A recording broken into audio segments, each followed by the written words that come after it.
Sean ustedes bienvenidos a estas charlas inductivas sobre la espiritualidad patrística. El interés de estas charlas es fortalecer el interés por el contenido que se ofrece en la ficha técnica como subsidio para todos aquellos estudiantes que en los cursos de la Universidad Pontificia de México llevan a cabo, apoyándose también de la plataforma didáctica para los mismos cursos.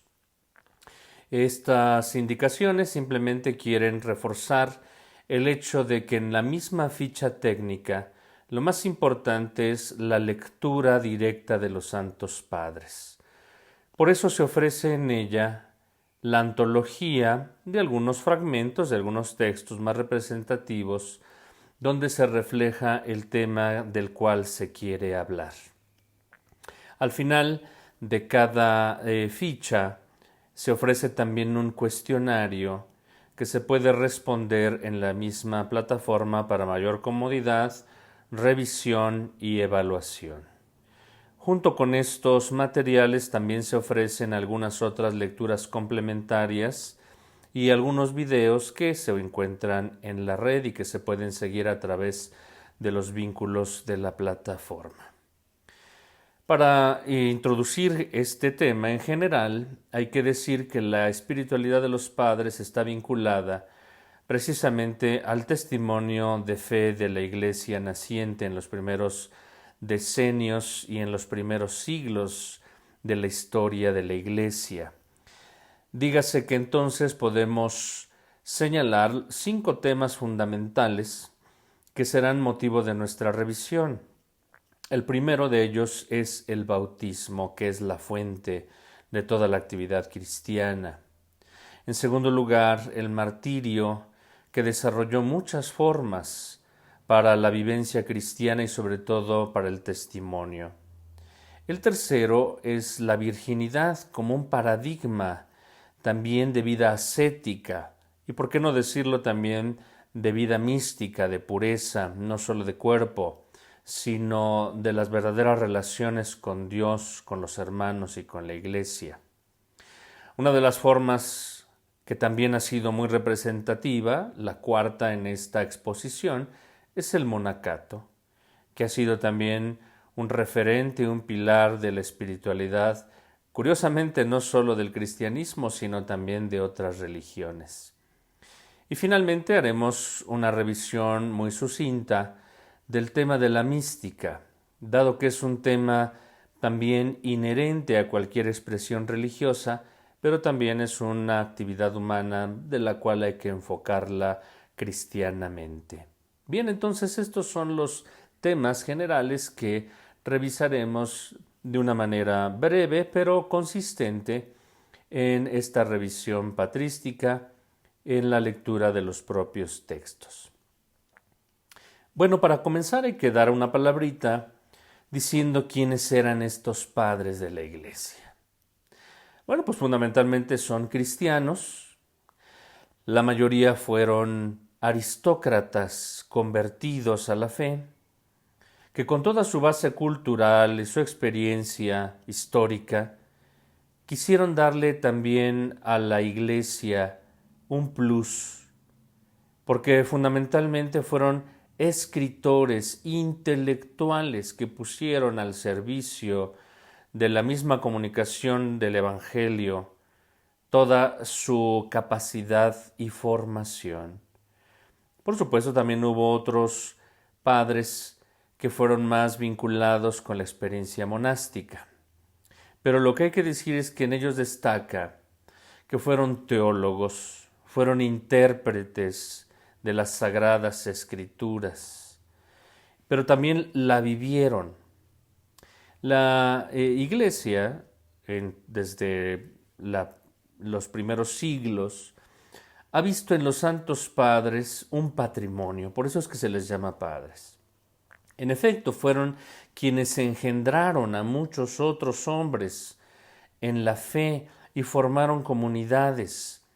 Y gracias a su testimonio se generaron tradiciones, tanto en Oriente como en Occidente. Estamos hablando que fundamentalmente ellos se desempeñaron en un clima religioso cristiano desde sus orígenes allá en Palestina, y que después del recorrido misionero que se hicieron a partir de los apóstoles, también fueron permeando la cultura de su momento. Y por eso tenemos dos grandes secciones: los padres orientales, que generalmente hablaban griego, y algunas otras lenguas como el siriaco, el copto, el árabe, etc. Y los occidentales, que fundamentalmente se desarrollaron en la lengua latina. No cabe duda que incluso pudo haber habido también traducciones a las lenguas vernáculas de su momento, pero fue realmente muy mínimo. Se conoce entonces una patrología griega y una patrología latina.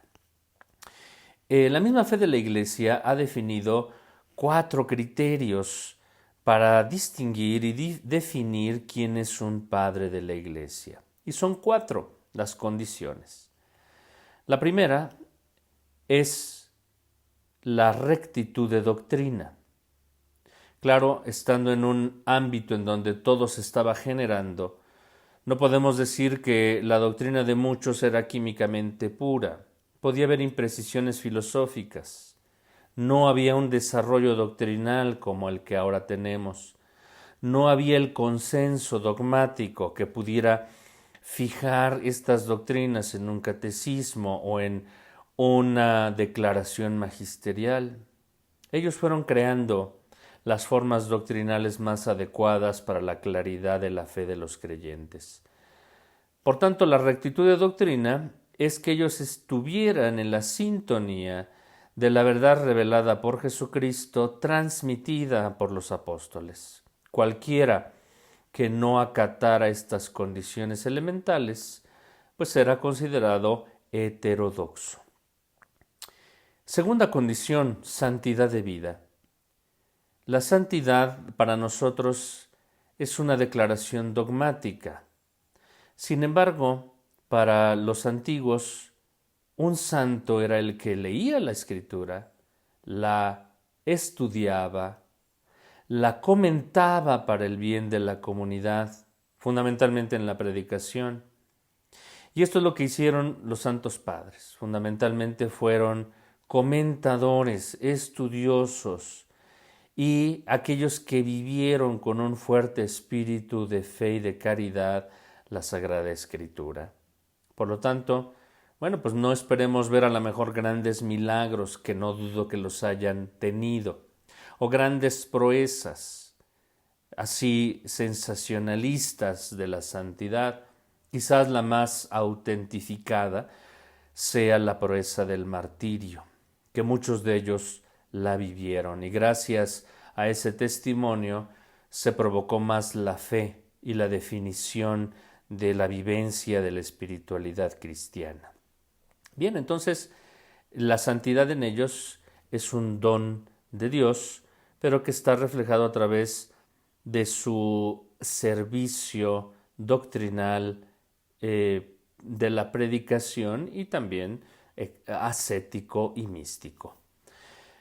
Un tercer criterio para distinguir quién es un padre de la Iglesia, hay que decir que son todos estos escritores cristianos que están en el periodo clásico de la cultura greco-romana helénica, que va del siglo II, a lo mejor un poco antes, ¿verdad?, hacia el año 90 del primer siglo, hasta el siglo VIII.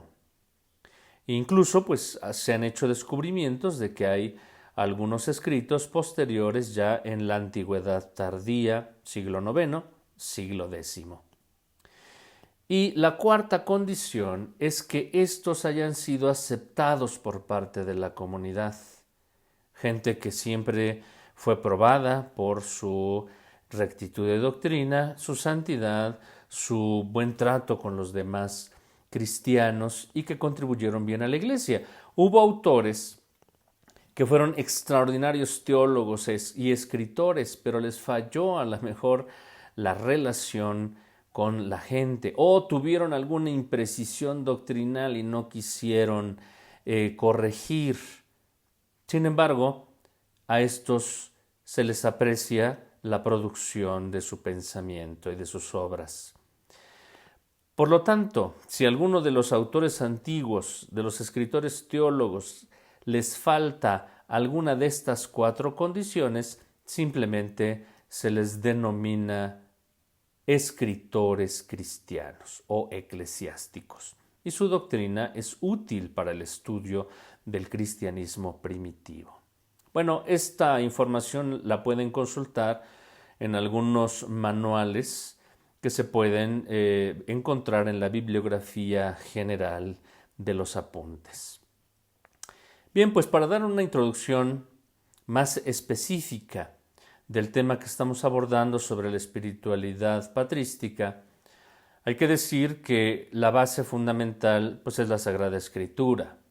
Los padres interpretaron privilegiadamente el Antiguo y Nuevo Testamento como un todo.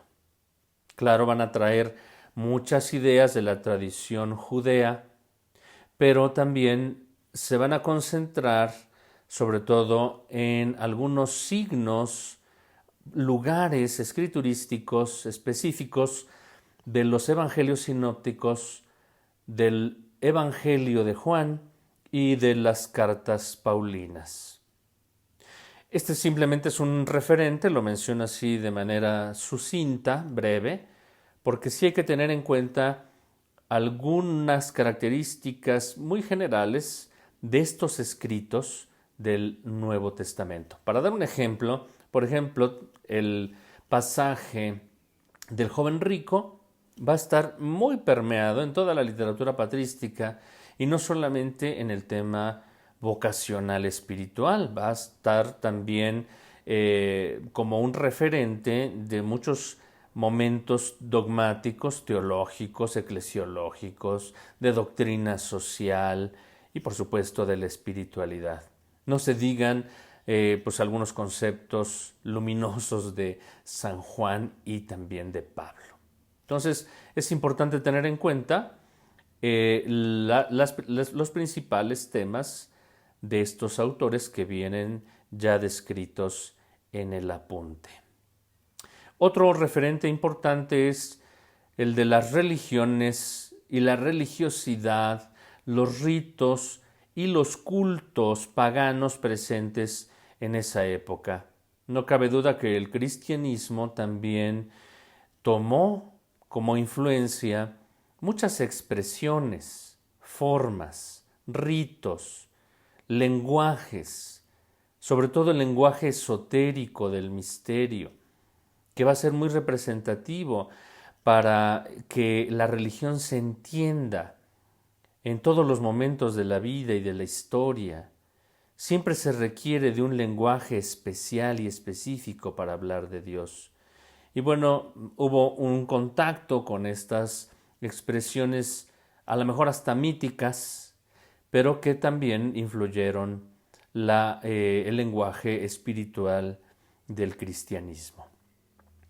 Y por último, el tercer referente es la filosofía, los sistemas éticos que tenía la filosofía helenista, por ejemplo, el neoplatonismo, el estoicismo e incluso el epicureísmo.